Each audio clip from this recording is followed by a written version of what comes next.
official. British Prime Minister Theresa May has signed the papers to formally start the divorce process of Great Britain from the European Union. 9 months after British voters chose to leave the EU, Britain will present the document to EU officials, followed by an address by Theresa May to the UK Parliament. While some have claimed the unprecedented move will end an economic disaster, our next guest says it will not. That guest joining us now, Nigel Farage, former UK Independence Party leader and a Fox News contributor. Good to see you. Thank you for joining us. Good morning. So you say this is not going to end badly. Why not? No, well, let's just be clear how big today is. Today, basically, we go past the point of no return. 2 years from now, this country, this once great country, will be an independent, democratic, self-governing nation. Hooray. That's going to happen. Now, well, no, but it's big stuff, isn't it? I mean, we literally had given away the ability to make our own regulations, make our own laws, and control our own borders. Now, if we move on from that big democratic point to the economics of it, look, we are the Eurozone's biggest export market in the world. They sell us motor cars, they sell us champagne, they sell us chocolate and cheese and goodness knows what else. They trade with us at a massive surplus. It is in their interests to go on doing sensible commercial business with the UK even more than it is in ours. And it doesn't matter in the short term, however much politicians or bureaucrats huff and puff, in the end, it's the markets, it's the money, and it's the consumer that wins. Nigel, you've been a trailblazer, obviously, with this since the very beginning. So the question is now, and you've made the point for democracy, you've made the point for economy, but there's a couple of things. Is 2 years enough? And what about the $50 billion in costs for this? Well, look, 2 years is plenty of time if you've got the will to make things happen. I'm really tired of hearing people paid on public money, you know, civil service types, who say, oh, to negotiate a trade deal takes 5 or 10 years. Oh, no, it doesn't. When Australia negotiated a trade deal with the United States of America, the negotiations were done and dusted within 10 months. So it's about whether you've got the right positive mental attitude. Now, the second thing is, and by the way, we are still paying in a net £10 billion every year. We've paid in over 300 billion sterling net since we joined this club all those years ago.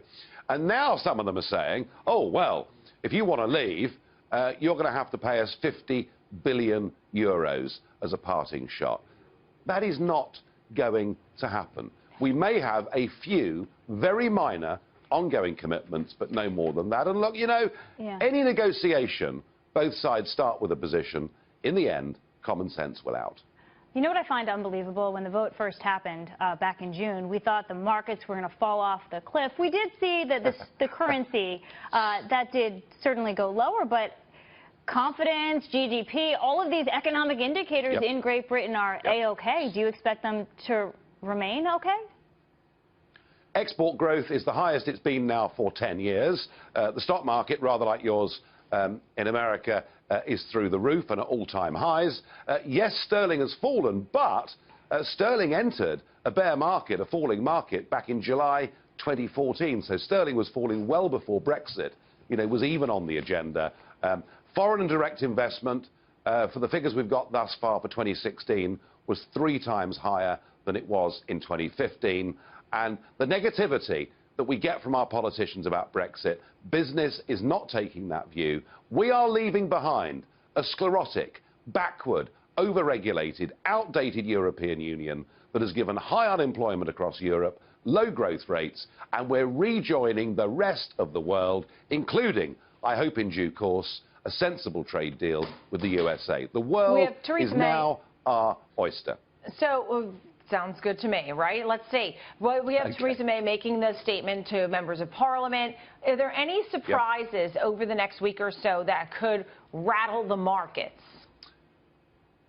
I honestly, genuinely, truthfully don't think so. I mean, you may well get, and next Wednesday, on the 5th of April, there'll be a big debate in the European Parliament where publicly, for the first time, we will see the Commission President and we will see the European Union's negotiators telling us openly what they stand for.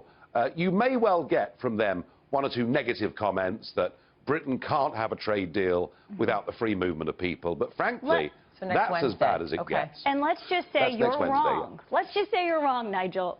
Is Theresa May going to be held accountable for a failure of these negotiations? A failure of Brexit? Let me tell you what I'm not wrong about.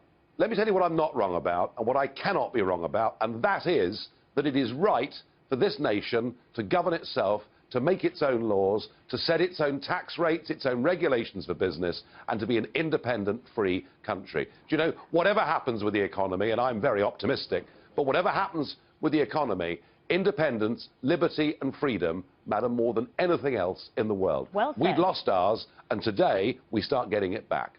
In Scotland, where the vast majority of the public wanted to remain, leaders are laying the groundwork for another independence referendum that they want to be held once Brexit terms are known. Do you think this is a good idea, and how likely is it that it will happen?